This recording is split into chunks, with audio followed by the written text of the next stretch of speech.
दोस्तों आखिर में क्यों एकता कपूर ने पवित्र रिश्ता फंड से खुद को अलग कर लिया, चलिए मैं आपको बताता हूं। हेलो फ्रेंड्स, मैं हूं नरेंद्र और मैं आपके लिए लेकर आया हूं और एक खास रिपोर्ट जो कि जुड़े हुई है बॉलीवुड की जानी मानी प्रोड्यूसर यानी कि बालाजी की कर्ता धर्ता एकता कपूर से।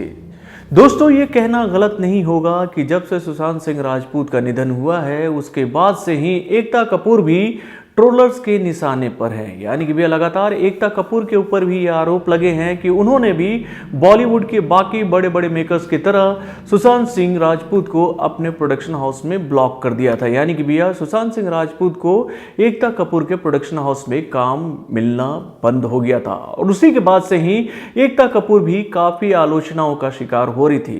लेकिन इसी बीच में एक ऐसी घटना घटी जिसे देखने के बाद लोगों का गुस्सा एकता कपूर के प्रति और बढ़ गया है। यानी कि भैया खबर जब लोगों के सामने आई कि सुशांत सिंह राजपूत के हिट शो यानी कि पवित्र रिश्ता के नाम पर एक पवित्र रिश्ता फंड की शुरुआत की गई है और इस फंड की शुरुआत सुशांत के मौत के बाद हुई है। यानी कि भैया सोशल मीडिया पर जब यह खबर वायरल हुई थी और बॉलीवुड में लगातार ये बातें कही जा रही थी कि सुशांत सिंह राजपूत ने डिप्रेशन में आकर आत्महत्या कर ली है, तो भाई उसी के बाद इस फंड का गठन किया गया था।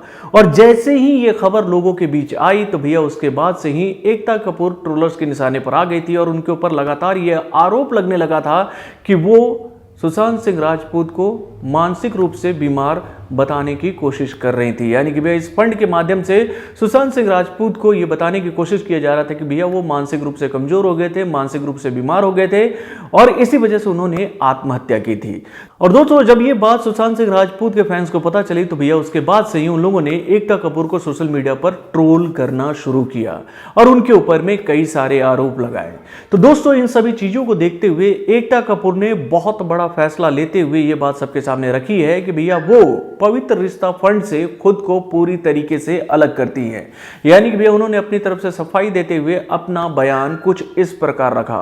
उन्होंने कहा कि यह फंड मेरे द्वारा शुरू नहीं किया गया था, इसे जी ने शुरू किया था और जरूरतमंद लोगों के लिए किया था। मैं किसी भी अन्य मेंटल अवेयरनेस फंड में जी के साथ हूं जो वो करना चाहते हैं, लेकिन इस मामले में मैं खुद को इस फंड से पूरी तरीके से अलग करना चाहती हूं। मुझे उम्मीद है कि सुशांत सिंह राजपूत का सच सबके सामने आएगा। इसी के साथ ही अपनी बात को आगे बढ़ाते हुए उन्होंने कहा कि मैं मेंटल हेल्थ को पूरी तरीके से सपोर्ट करती हूं, लेकिन मैं खुद को पवित्र रिश्ता फंड से पूरी तरह से अलग कर रही हूं। जब तक सुशांत के मामले की जांच पूरी नहीं हो जाती और सुशांत के मौत को लेकर तस्वीर साफ नहीं हो जाती, मैं इस फंड से अलग रहूंगी। मैं फिलहाल खुद को इस फंड से अलग कर रही हूं। मुझे लगता है कि सुशांत के अचानक मौत के पीछे और भी चीजें हैं। मैं भी पूरे देश के साथ सुशांत सिंह राजपूत के मौत के सच को जानना चाहती हूं। यानी कि भैया उन्होंने अपने बयान के माध्यम से ये बात सबको क्लियर करने की कोशिश की कि भैया जो बातें कही जा रही थी कि भैया इस फंड की शुरुआत मैंने की है, तो भाई इस फंड को मैंने नहीं शुरू किया है, इसे जी के द्वारा शुरू किया गया था और मैं अब इस फंड से खुद को अलग कर रही हूं और मैं भी चाहती हूं कि भाई सुशांत सिंह राजपूत का सच सबके सामने आए।